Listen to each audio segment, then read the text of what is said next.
Good day, everyone. I am Mark, your fat friend, Now I'm James, your black friend, and this is the Fat and Black Connection. where we talk about anything and everything. Well, as long as it's interesting to us, of course. Yes, and today is going to be a show all about our interests. Yes, Uh, sir. so I've got to say up front, just to make it 100% abundantly clear, and I'm going to say it a couple more times uh, throughout the start of this episode, just to make sure anybody coming in late hopefully catches the notice. But we will be revealing spoilers from stuff. We are done. We're tired of holding back and waiting, Yeah. and it's been painful to start these episodes and want to talk about what just happened in Kingpin. I'm sorry, spoiler. What happened in Hawkeye last week? So you know, be forewarned. There are as they say on Splash Mountain, there be spoilers ahead.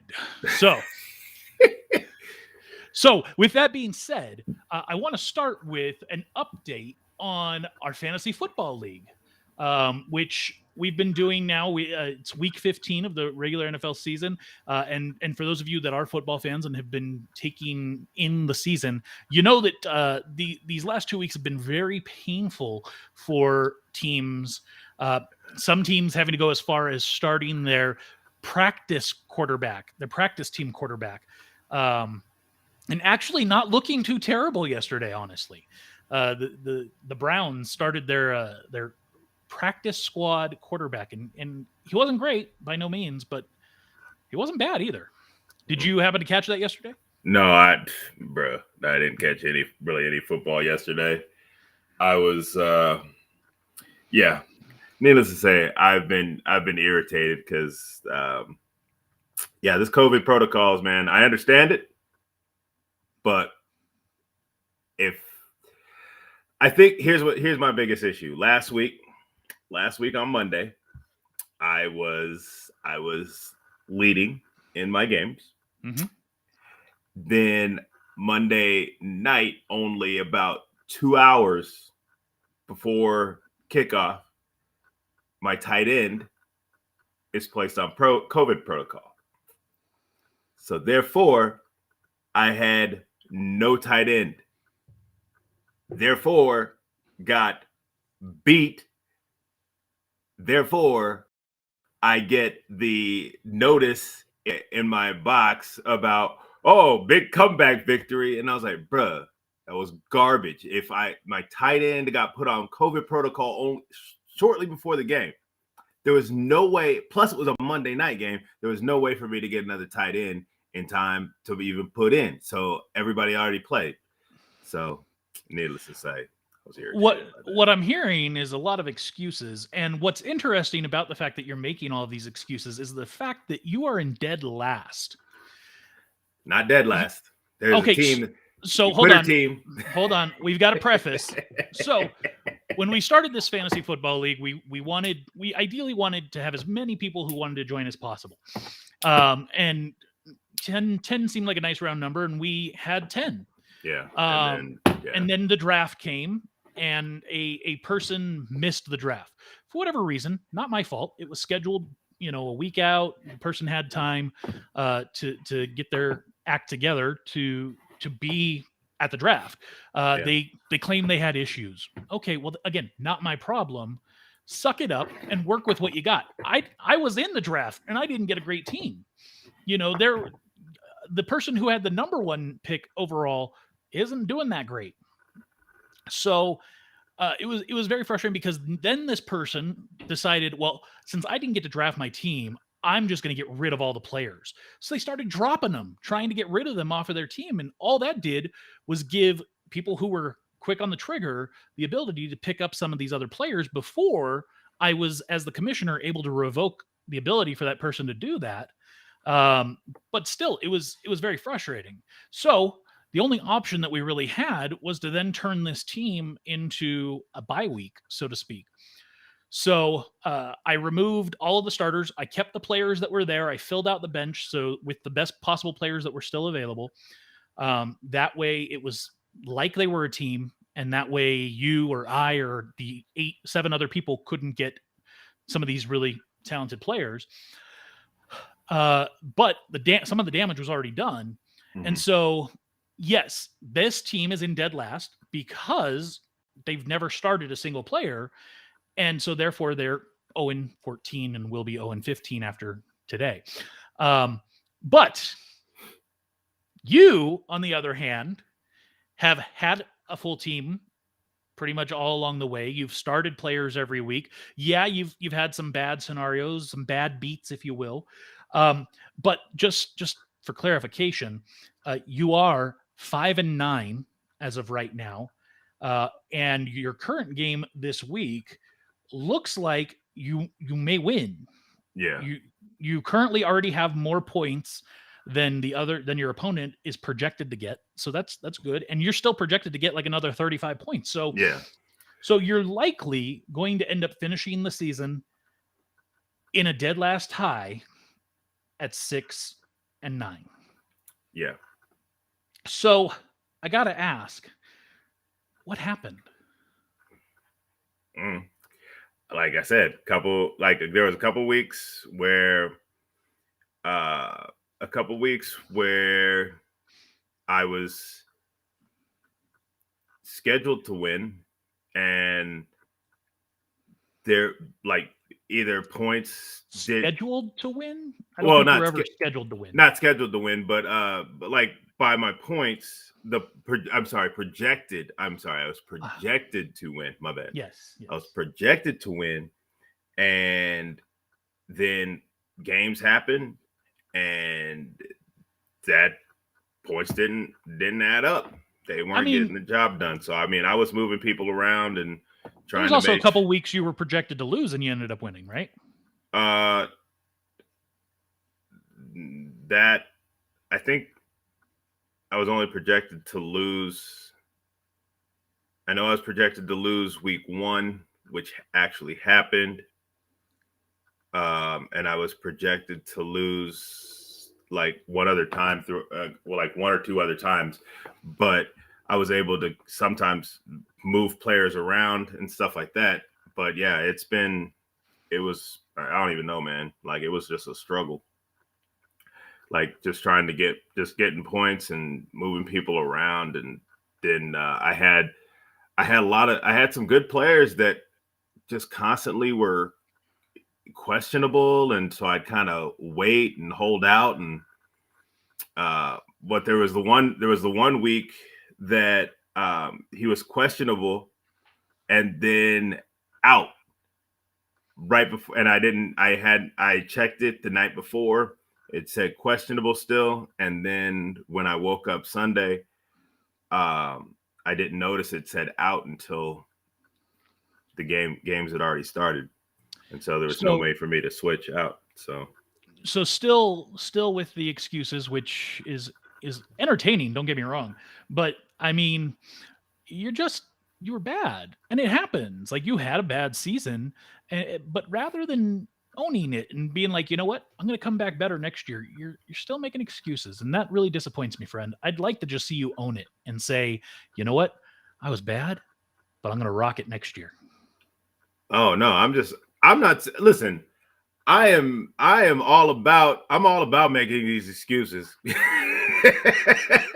No, I mean, like, yeah, no, definitely. It was what it was. You know, I picked who I wanted. And you know, there was some of these guys came out and did amazing work. Some of them I'd heard of, but not really looked at. And throughout the season, they've been doing great stuff. So, you know, I mean, Cooper Kupp, bro, I didn't even know who that guy was, but that guy has been going like a madman all season. I would like to call one of my highest point leaders like throughout the entire season.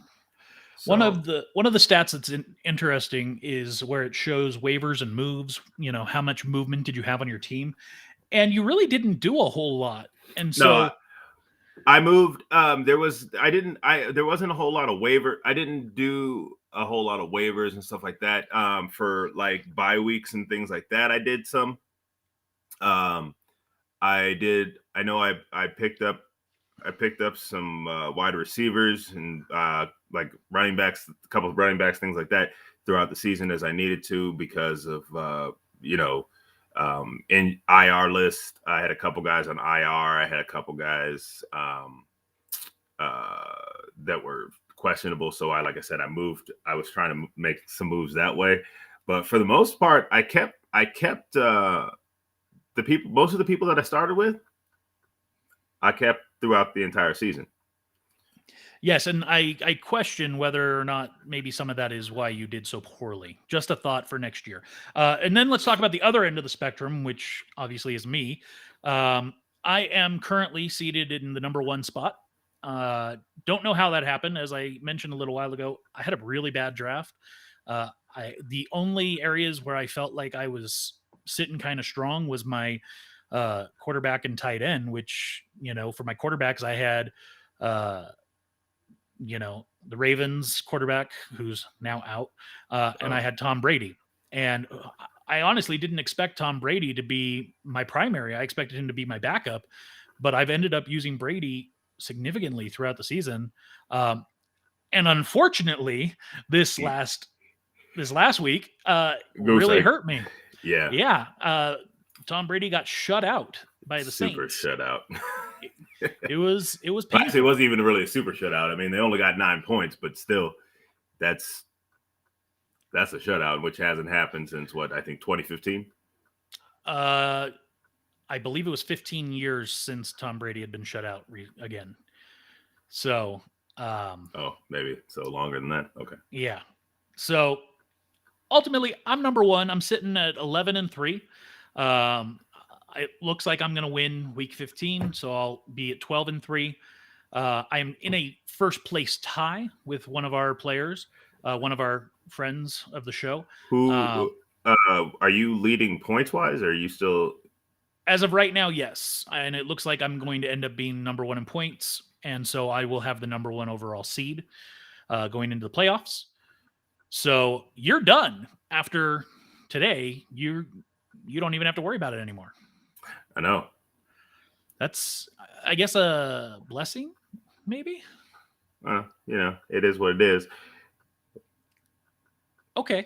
Well, so needless to say, the Fat and Black Fantasy Football League is moving ahead. We're going into the playoffs starting this week, week 16, and the finals will be for week 17. And we'll see who ends up coming out on top. I feel like I've got a shot looking at who's in the top 4.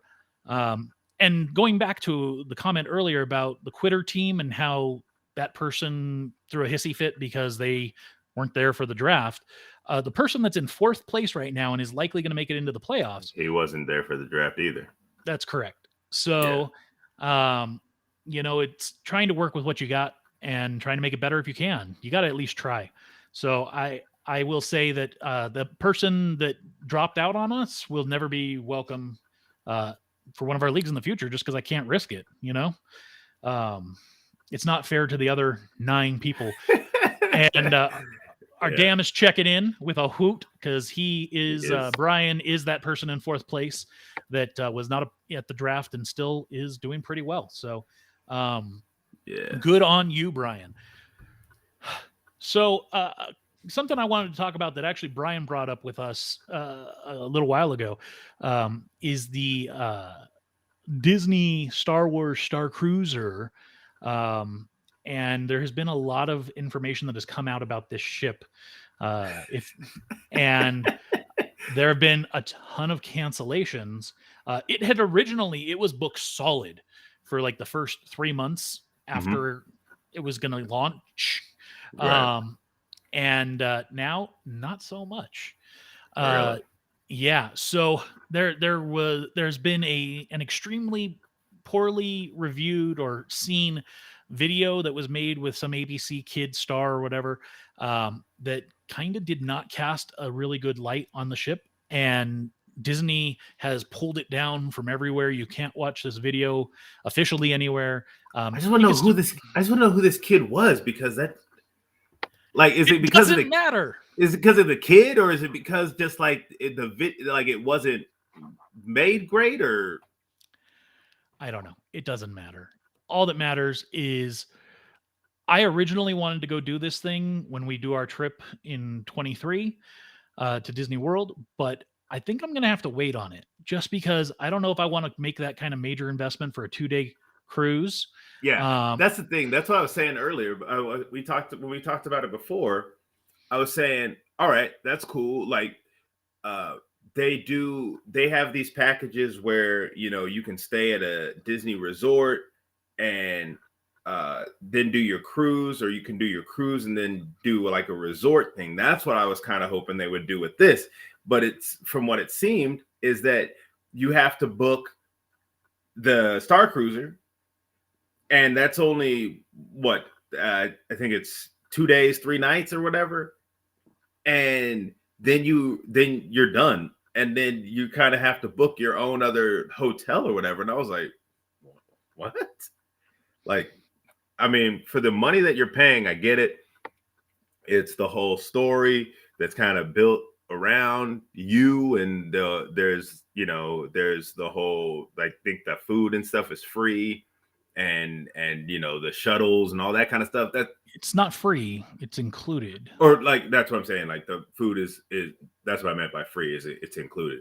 But like, I get that, but for the amount that it was, nah. Like, I mean, I would much rather have it to where I'm paying that, but that also includes so you do that, and that's 2 days, and then like you get an additional 2 days or whatever at some like Pop Century where I stayed before, which is like a one of their lower or not lower end but economy hotel. That's their property, and so that's what I was thinking, that that should be in that price, but nah. So I got to ask a question because you made a comment. Tell me how you stay at a hotel for 2 days and 3 nights.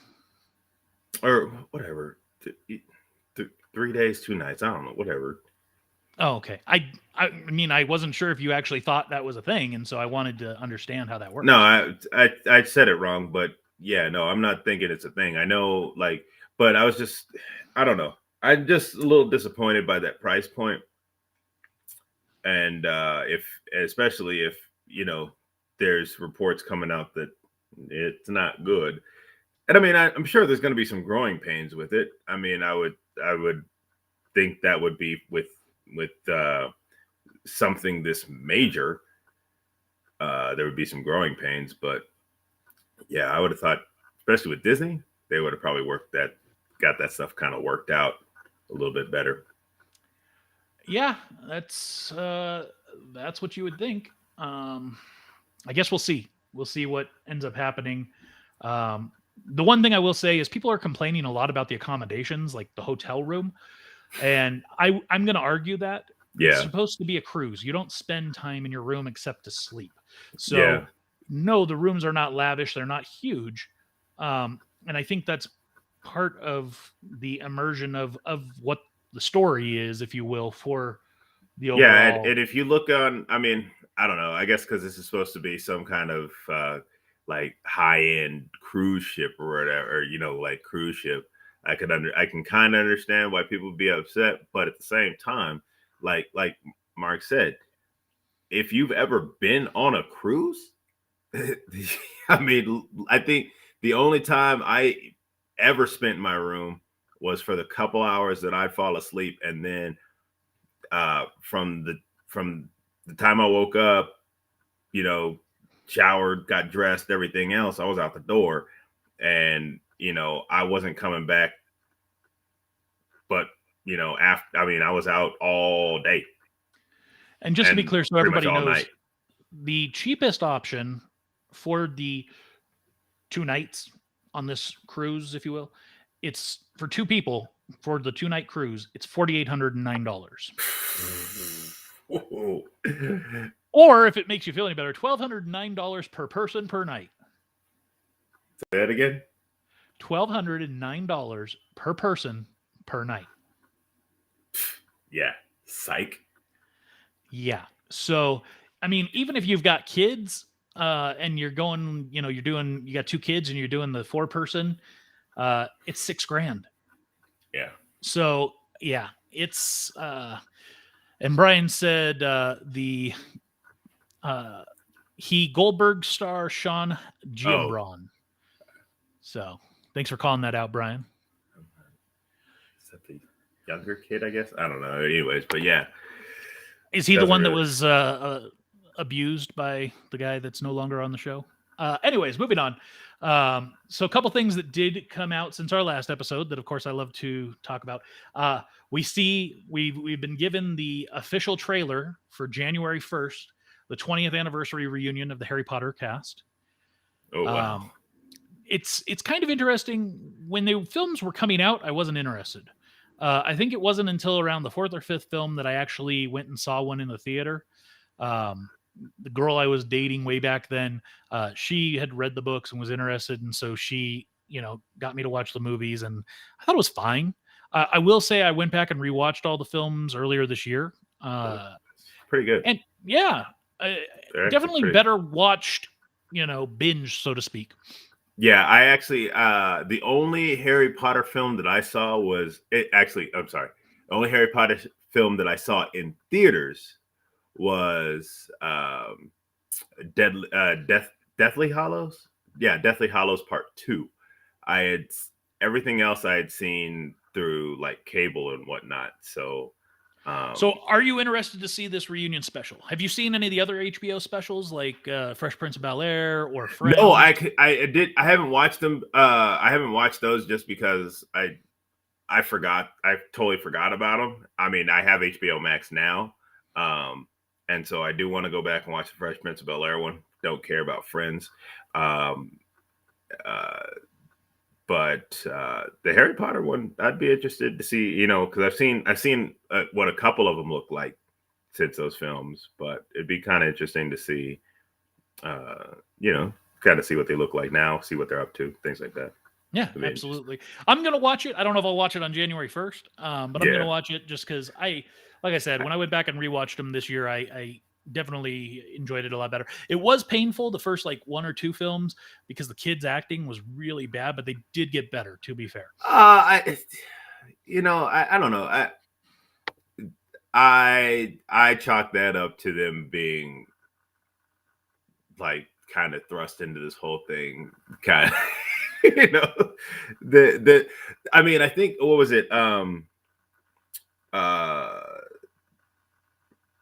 Rupert, I think his name is the one who was who was Ron, Mm-hmm. and Emma Watson, who was Hermione. They were like the only two, well, at least out of that uh, uh, core three. So Harry, Ron, and Hermione.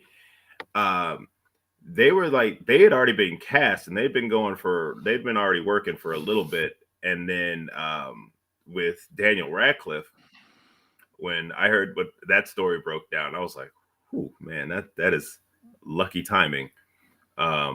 But yeah, I mean, they'd already been working, so I think, and that's a huge undertaking as well. I mean, those are I Harry find it Potter is interesting that pretty you're big. willing to sit here and defend these kids, but you're not willing to defend what's the kid's name from Star Wars Episode One. Oh, I'm not listen, saying I tried to defend that kid. I tried, and then I like everything else came out that was just like the kid he froze up. Like though they didn't freeze up. I mean, like they did. Like I think honestly, like I understand. And like I said, I understand that Star Wars is a big deal, and you playing Anakin Skywalker as a child is a big deal. But yeah, it is what it is. But yeah, no, I personally I liked the first few movies. Yeah, and they weren't great. And but I didn't mind them. I think they did a decent job for what they had to do to get the franchise started. so. Disney dropped a coming in 22 trailer, kind of showing all the projects that they have coming up that are theoretically going to release in 22. And something that I caught in that trailer that I hadn't heard about or seen before was a very quick image of a logo. And did you happen to see it, James? Uh I didn't see this. Oh, okay. Well, good on you for paying attention. There's the logo. Chip and Dale's Rescue Rangers. Bring it back. Yes. So. Oh, wait. Whoa. Hold on. It's not. Is it? I really hope it's not that crappy animation they've been doing recently. I don't know. I would imagine if you've seen the Chip and Dale cartoons that they've done recently, I would imagine it's going to be in that style. But who knows? Because they're doing new Mickey cartoons in multiple different styles, so it's hard to say, right? So because I liked. Don't get me wrong. I mean, I was a huge fan of because that was Disney. That was old school Disney Afternoon, and if you don't know Disney Afternoon, you're too young. But I really liked the original Rescue Rangers. Matter of fact, I had a hamster that I named Gadget. I mean, I know Gadget wasn't a hamster, but. And I do got to call out. We actually do have a viewer watching us on Twitch. So welcome to the show, our first Twitch viewer. So that's exciting. Hello. So I loved Rescue Rangers as a kid. I'm excited to see that they're coming back. I agree with you. A lot of that's going to be dependent on the animation. Yeah. And that's like I said, that's one of the things that some of the animation that they've been doing recently for stuff. I used to watch like a lot of Cartoon Network. I used to watch a lot of just animation stuff in general. But then all of a sudden, like they came out with this new art style that just looked super kiddie. And I mean, I'm sure because it's not for I guess some of the stuff used to be like, because adults were watching with their kids or whatever. So like, old school Animaniacs and things like that animation was good. And then all of a sudden, like just in the past, 10 years, a lot of stuff went anime, which I didn't really have an issue with in some cases, or it just went really kind of oddball. And I didn't really like that art. Like I really liked Teen Titans, for example. Teen Titans was one of my favorites. And then they came out with this, they canceled that and went with this Teen Titans Go. And I was just like, what is this? Like, this is no. And so, like I said, I don't know. A lot of this new animation stuff, we'll see.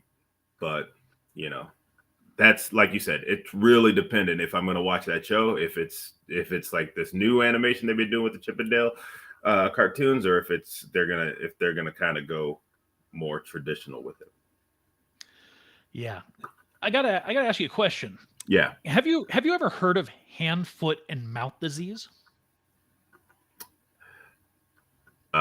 Is that where I think I've heard it's of it. A yes or no. It's really. I think so. So, as a lot of our listeners, viewers know, I have a young daughter, and hand, foot, and mouth is a disease that's typically around that kids get. It's the symptoms are they get a bit of a fever, maybe a sore throat, and then they get some spots on their hands, feet, and around their mouth. Hence, hand, foot, mouth. Yeah. Really quickly, before I go in too much, Tyrus calls out the new DuckTales was horrible. Not excited for Rescue Rangers. Yeah, that's what I'm talking about. It was before we get back to yours, that was an animation thing for me. Mm-hmm. I heard that I haven't watched it at all, and the main reason was because I saw the trailer and I was like, I don't think I can do this.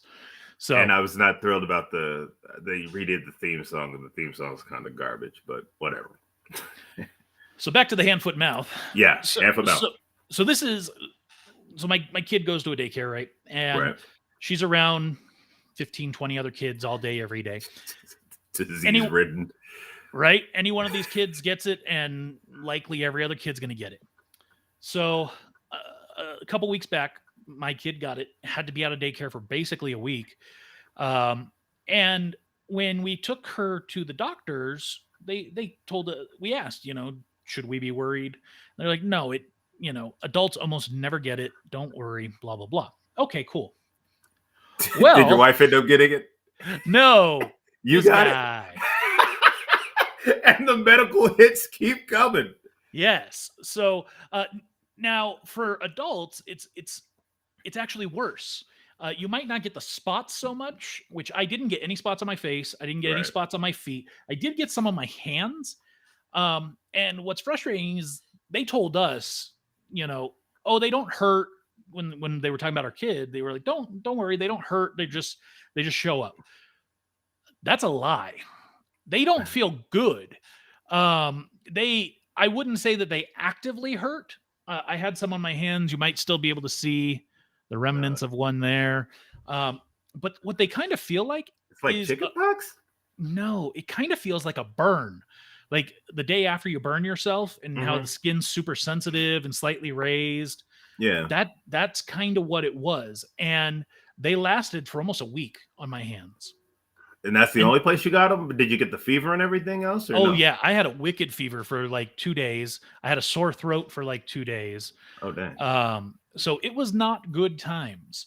Yeah, So I'm obviously some medical miracle because adults don't typically get it, but this guy did. you are the one. Wait, so here's hold on. Here's my thing then.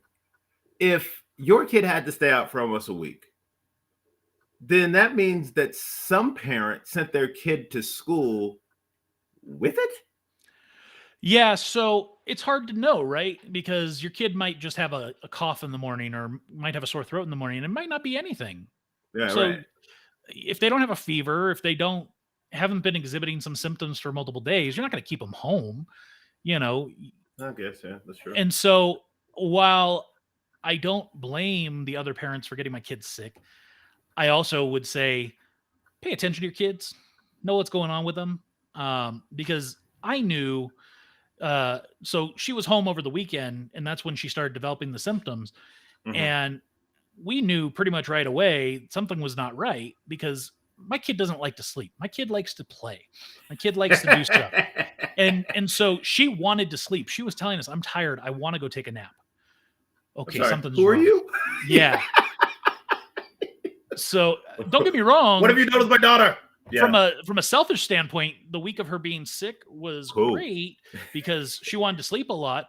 But unfortunately, it also meant that both my wife and I had to work from home so that we could switch back and forth, keeping an eye on her. And then I got sick, and so my wife was primarily stuck watching her.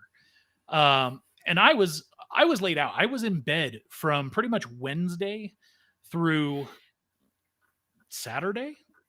Not last week, but the week before. And I didn't bring this up before because I kind of wanted to let some time pass and really Yeah. get over it because it was bad. I had like 102-degree temperature and it was painful. And now since then, I still have not been feeling well. These last couple of days, I have felt like absolute garbage. My body, I'm just weak. I'm tired. I can't seem to get warm. My temperature was when I took it yesterday was 93. I'm sorry Um, for somebody who hates being cold.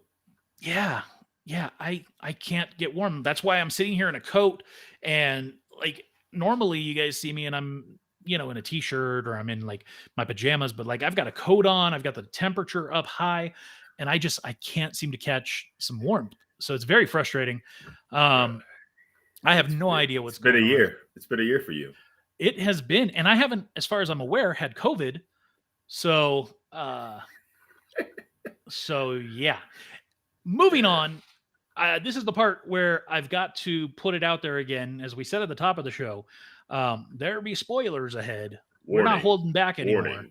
So Warning. this is your opportunity. If you want to drop off now, we are going to talk about Hawkeye very briefly, and we are going to talk about Spider-Man: No Way Home. So if you haven't seen Hawkeye episode 5, drop off now. Bye. And if you haven't seen Spider-Man: No Way Home, drop off now. But please come back and listen to this later or watch this later after you've watched those. Yeah. Well, I'm gonna be straight up honest with you. I'm behind on Hawkeye. I've watched. Steven's out. Yeah. Bye, Steven. Um. I what was it? I think I haven't seen episode 5. What? I've been so like working and everything else. I'm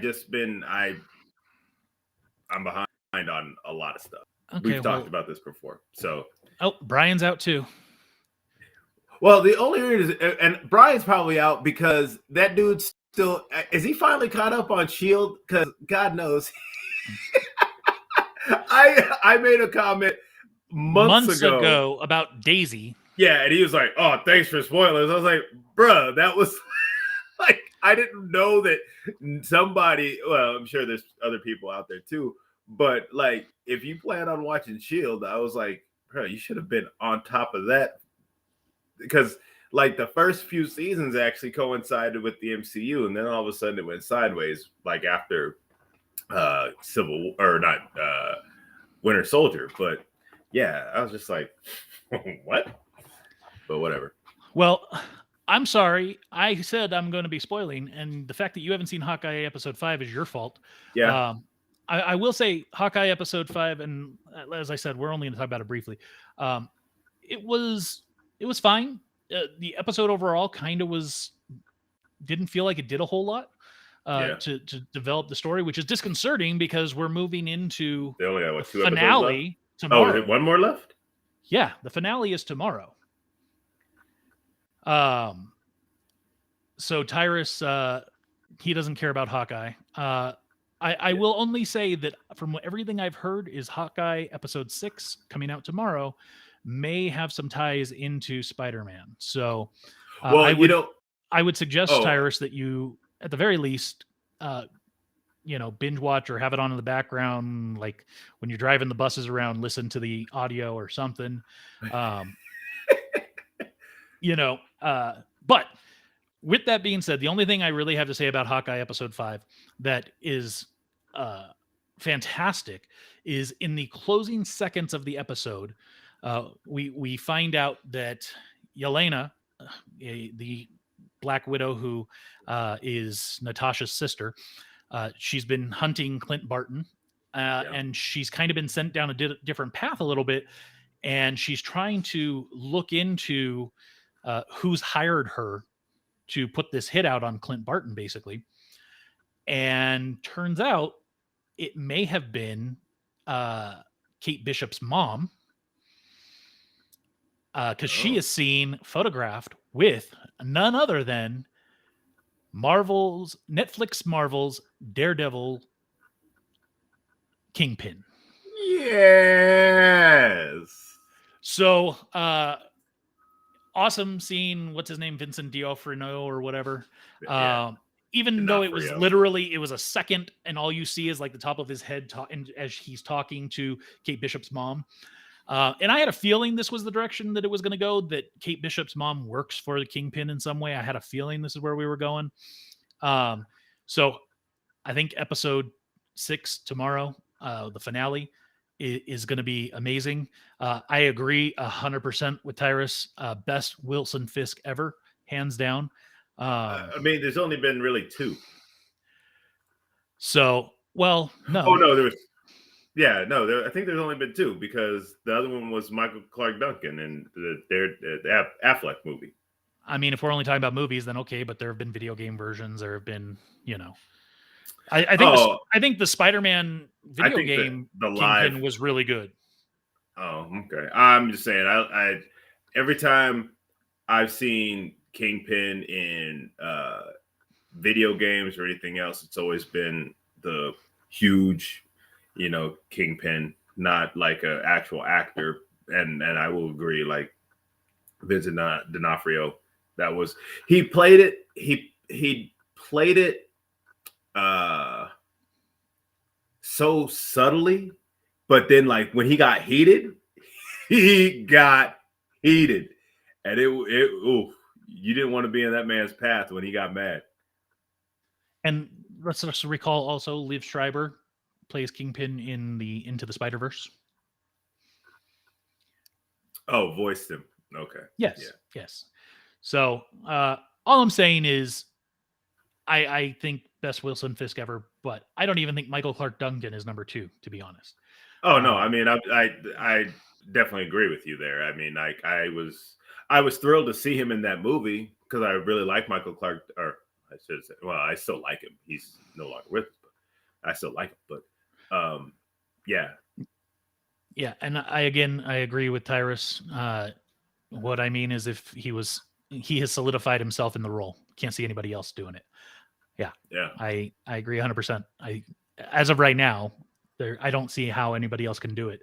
And so I'm glad they brought him back. Now, to follow that up with Spider-Man No Way Home, the first huge spoiler that I'm just going to drop is, since it's tied in, Yes. is finally, after all the Yes. rumors, after everything, it is true.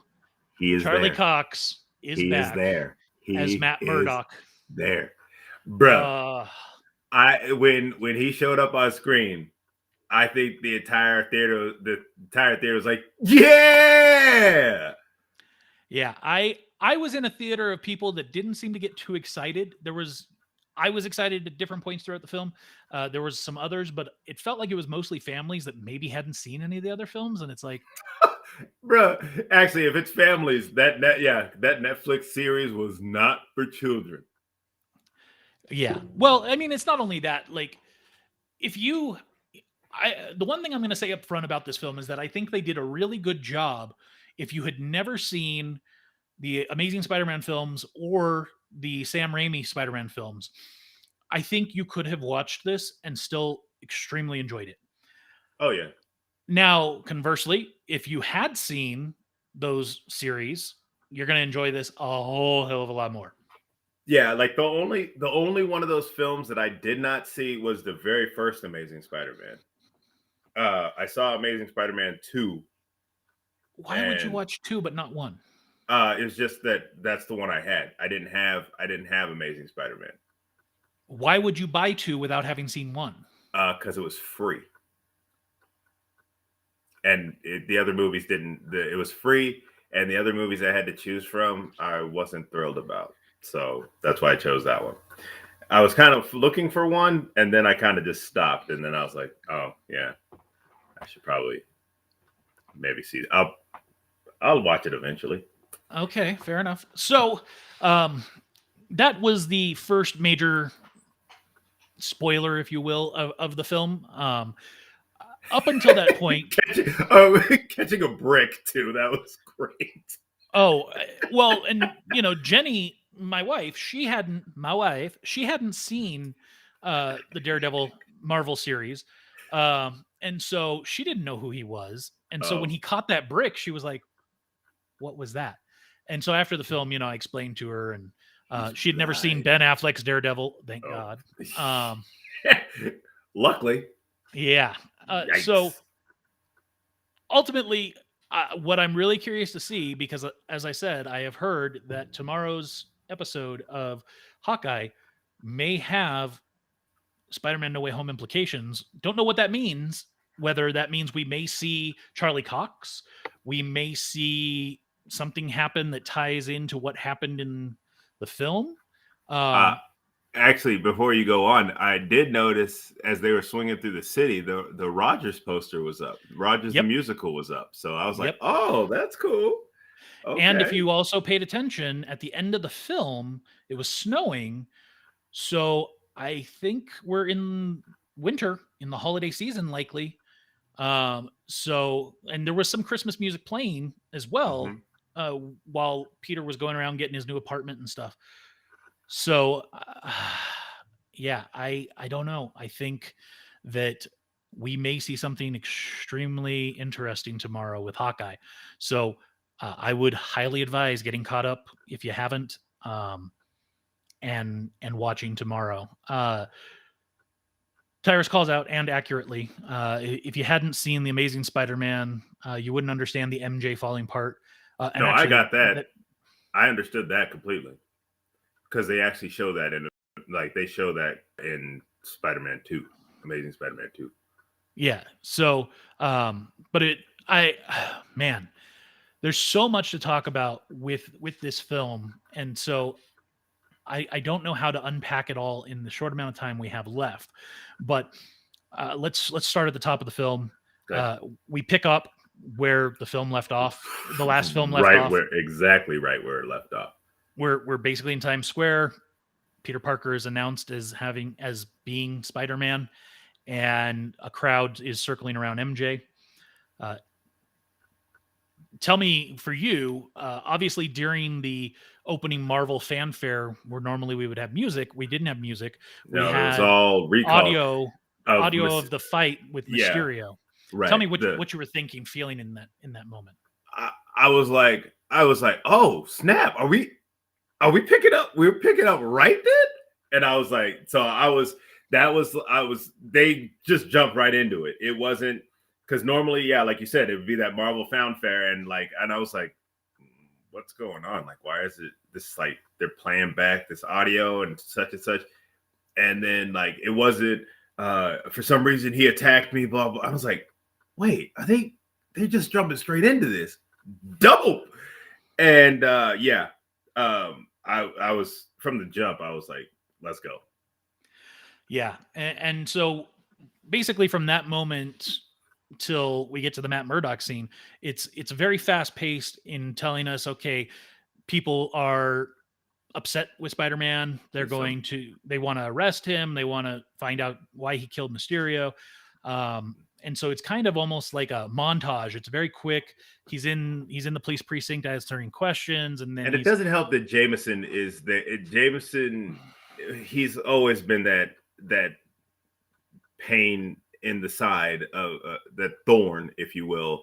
But this one, he's just constantly like, it's what he did with the newspaper, but now he's doing it with like a blog, if you will.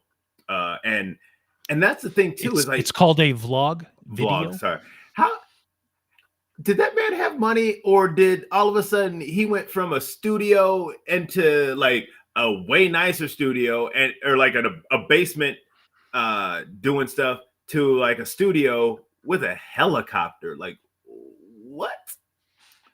So again, I have no idea how long happens from the start of the film till that Matt Murdock scene. It seems like it's over a series of weeks, probably. Yeah.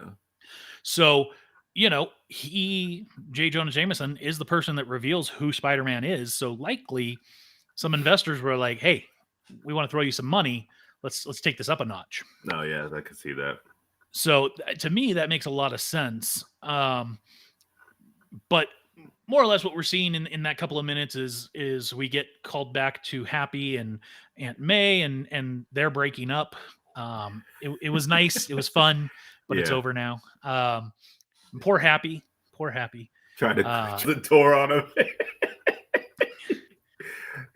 I just want to come back. It was nice. It was nice in that first couple minutes of the film to see everyone, and it not needing to be an introduction. It's just boom, boom, boom. Like, let's go. Yeah. And then we get the Matt Murdock scene.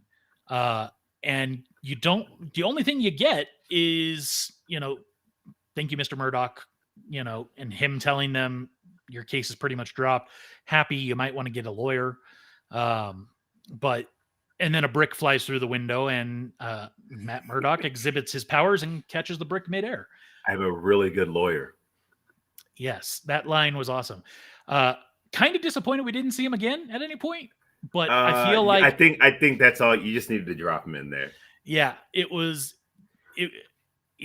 It's to let us know. It's to let Marvel fans know that they did keep him, because there was speculation that everybody from the Netflix, because the Netflix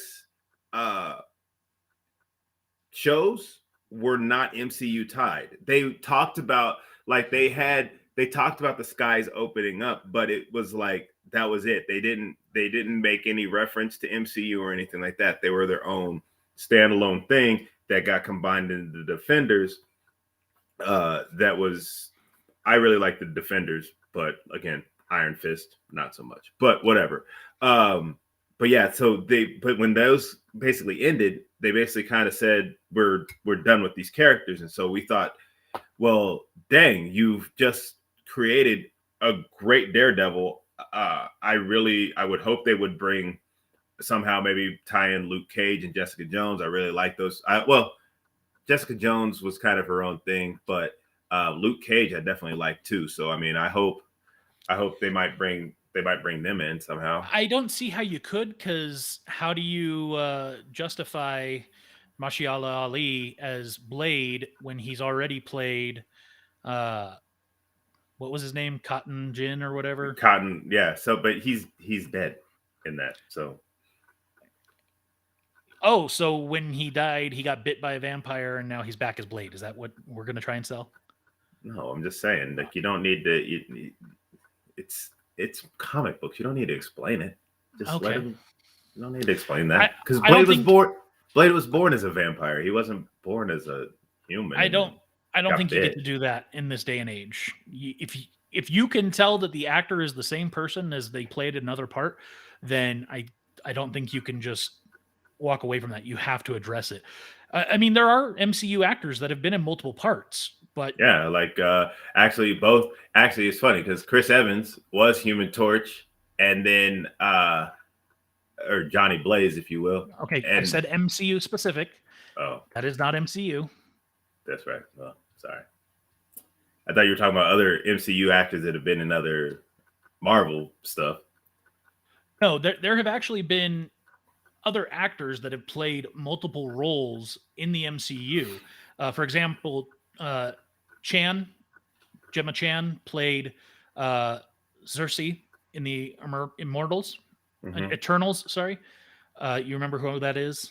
Yeah. She's basically the main one, takes over the team, so Right. to speak. She also played. She was a member of the Star Force in Captain Marvel. She played Minerva. Oh, Uh-huh. I have to go back and watch. I know. I think I know who you're talking about, but yeah. Oh yeah. Okay. I know exactly who you're talking about now. Okay. So all I'm saying is they haven't officially said that the Netflix stuff isn't canon, but I think you have to pick and choose, because again, I don't think you can have Cottonmouth being Blade if it's the same universe, because I think too many people will pick at it and complain and yada yada yada. So and obviously, the one other quick one to call out is Stan Lee played many parts. So, but getting back to Homecoming, or I'm sorry, Stan Lee was in everything that he created. He was a part of a lot of stuff. Getting back to No Way Home. So, we see a bit of a reprieve for Spider-Man in that, he's no longer being charged with anything. But unfortunately, there, as Matt Murdock does call out, there is the court of public opinion. And what happens is, the goal of the main three, Ned, MJ, and Peter, is to get into MIT. And unfortunately, they all get denied because of their entanglement, if you will, with Peter. Yeah. And so this helps to again push the story forward to where Peter's going to go and try and convince this vice president or whatever of MIT to take Ned and MJ. And that's when everything goes sideways. Super sideways. Because just before this scene, we had Peter at Doctor Strange's house chilling, hey buddy, can you make it so that nobody remembers me? Help a spider out. Yeah, but he kept talking.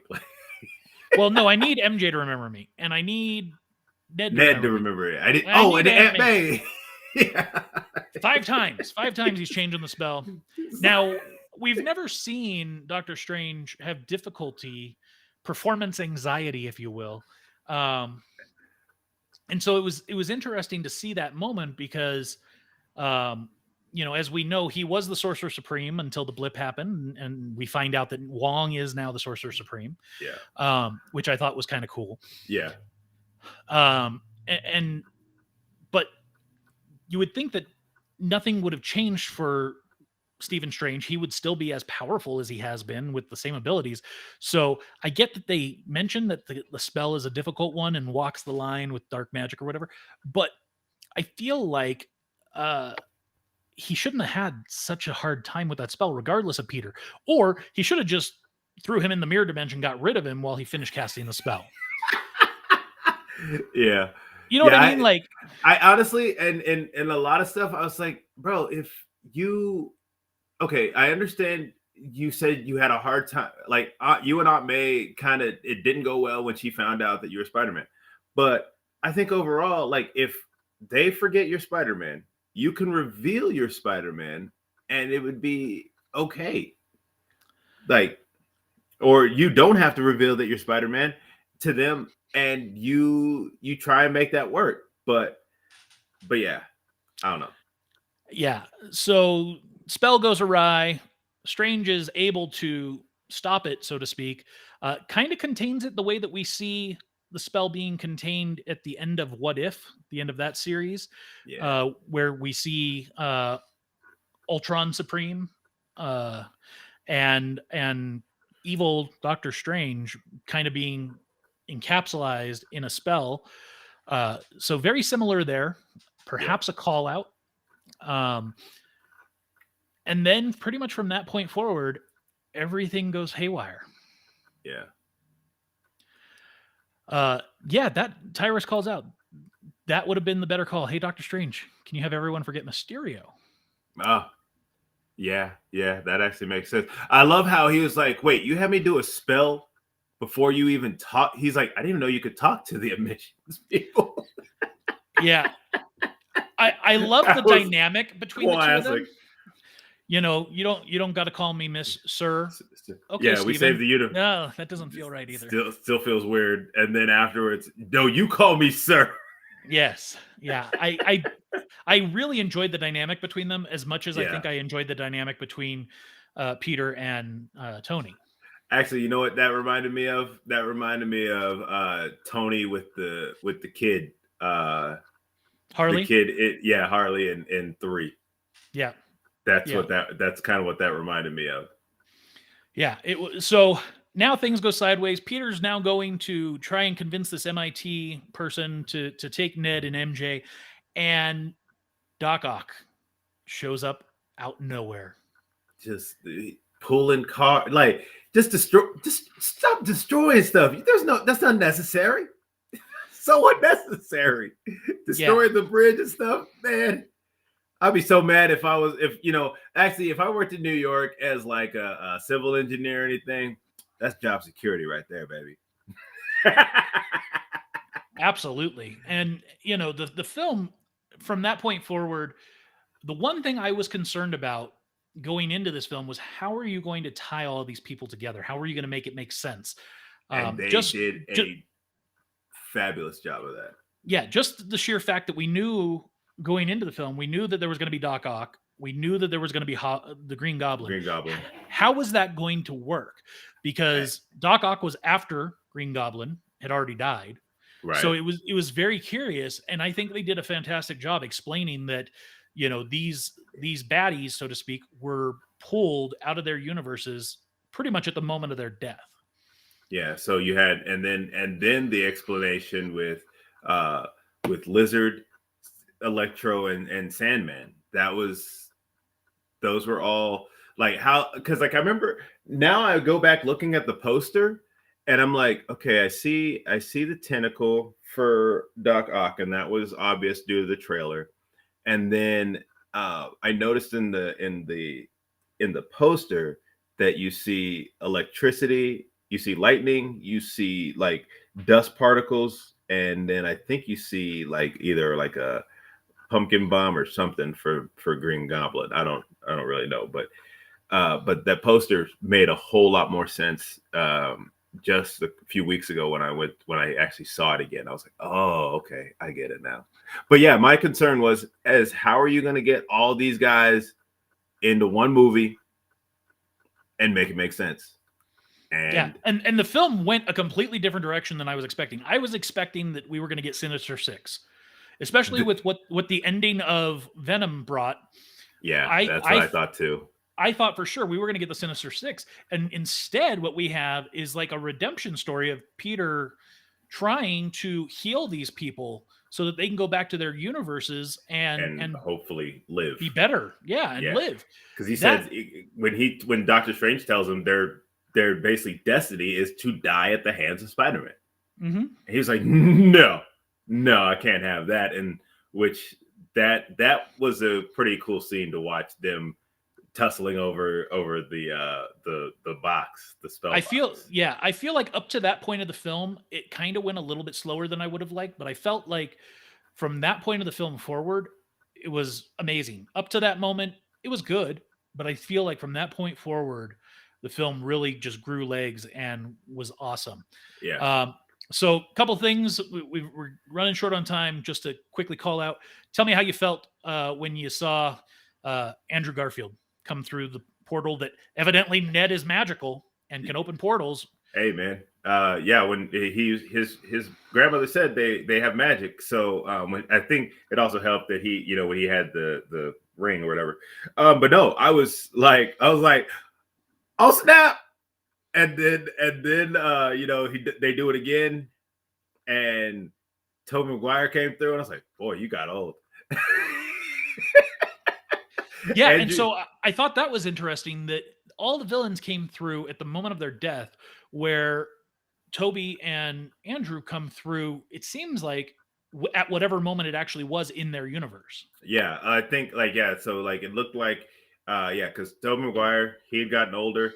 He'd obviously had some he'd obviously was having some pains. Yeah, because as you saw, they de-aged Doc Ock, they de-aged Willem Dafoe. Like they could have de-aged Toby, but they didn't, which I like. No, and I think that was perfect because they went on to because they survived, of course, and they went on and still had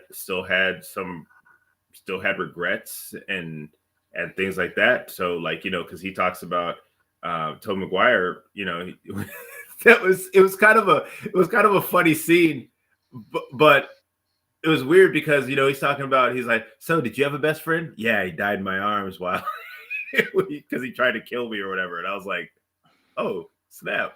Mm-hmm. And then it's kind of like, oh, I promise I'll never go evil on you, things like that. Well, we'll talk about that in a little bit. Yeah, very little bit because we got to move quick. Yeah, but overall, wonderful seeing those guys because because there had been nothing about it. They'd said, oh, they're there, and then it was like, oh no, it was just rumors and stuff like that. So, but it was actually good to really see them. How did you feel about Aunt May dying? It threw me. It really threw me because that Aunt May dying is not one of those things that I expected due to the fact that she's never died in the comics or she's never died in the actually, as far as I know, because I haven't read a Spider-Man comic in a long time. But she and the cartoons and all that stuff, Uncle Ben always has died, and there was really no Uncle Ben in this series. Well, it's hard because if you have Uncle Ben, you've got to explain the rice, and I think they just wanted to avoid that. Oh, so bad. Anyways. You're welcome. Okay, moving on. We got to hit this quick. Yeah. Aunt May got me the feels. I definitely was not expecting that. But to the same extent, with the way that they were using her in the film, I wasn't super surprised either. No. I didn't think it would come that way, but I guess it made a lot of sense for it to come that way. Yeah. So the end of the film, we have the big fight with the villains. Doc Ock has been changed. He's good now, so to speak. He ends up coming to help the 3 Spider-Men as they're taking on the other 4 villains. Each of the other villains all get healed. But unfortunately, in the end, the only way to prevent more chaos is for Doctor Strange to make everyone forget about Peter. And that's the thing, is because at that point in time, there was those ripples were coming through, and you saw there was a lot of characters coming through there. Yes, a lot. So spell gets cast, everyone forgets Peter, and it's interesting. We see a scene at a cafe where Ned and MJ are talking and know each other. And Peter's there, and they definitely don't know him, don't recognize him. And Peter, rather than revealing himself, it seems like he's going to go down the path of not doing that. That got me. And actually, you know what actually was weird at first. I almost thought they were gonna do something where MJ and Ned had like ended up like talking and getting together or something like that. Because now that Peter was out of the situation or whatever. So that's what I'm saying. Like, I was like, when I saw her walking over, she was just giving him his donut or whatever. And I was like, no. And I was like, oh, okay, cool. Yeah. So film ends. Peter's on his own, going to get his GED, it looks like. Yeah. Got his own apartment and going to figure out how to be Spider-Man without letting anybody know who he is. Here's my biggest issue. Why did he make a new suit? Why? Because you can't Why use. not? I just think that nano suit was dope. And he probably still has it, and he'll probably use it again. It might have been taken. You know, he might have had to give it up to Happy or the government or something. Who knows? I don't got time to worry about that kind of stuff. But post-credit scene, really quickly, you've got our boy Venom. Well, I guess he's in his human form, Eddie Brock, chilling at a bar, asking questions about all the stuff that's gone on in the MCU, trying to understand what's happening. And then clearly we have Doctor Strange's spell happen, and he gets teleported back to his universe, but he leaves a little bit of himself behind. Yeah. We see some symbiote on the bar top. Yeah. So I already know that there have been the announcements that there's going to likely be another 3 films. Tyrus, great question. How did that symbiote stay behind? I'd like to know myself. I hope that gets explained. Alien DNA doesn't have a... Well, and what we do know about that alien DNA is that it's been around for hundreds of thousands of years across multiple universes. So that's how they're able to recognize someone that wasn't even in their current universe, so to speak.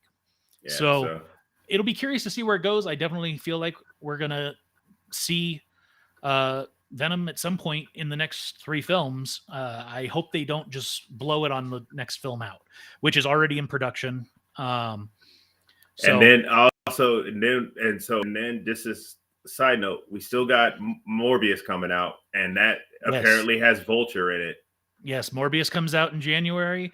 And the last thing I'm going to say is, and we're not going to go into it right now, is if you haven't seen this film yet, go watch the What If series, because the true post-credit scene, which isn't a scene, it is a trailer for Doctor Strange 2 and the Multiverse of Madness.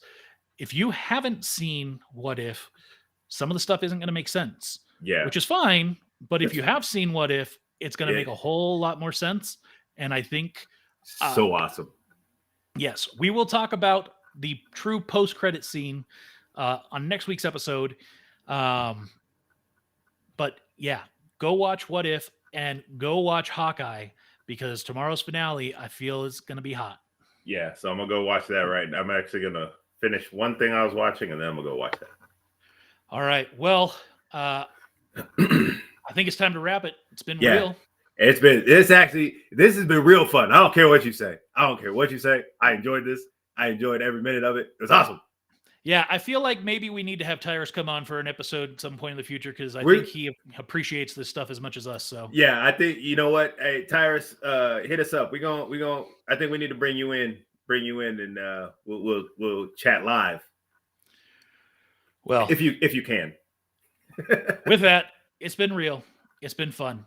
I don't care what you say. It has not been real fun. I don't care what you say. It has been real fun. We'll see you real soon. Oh, Merry Christmas, guys.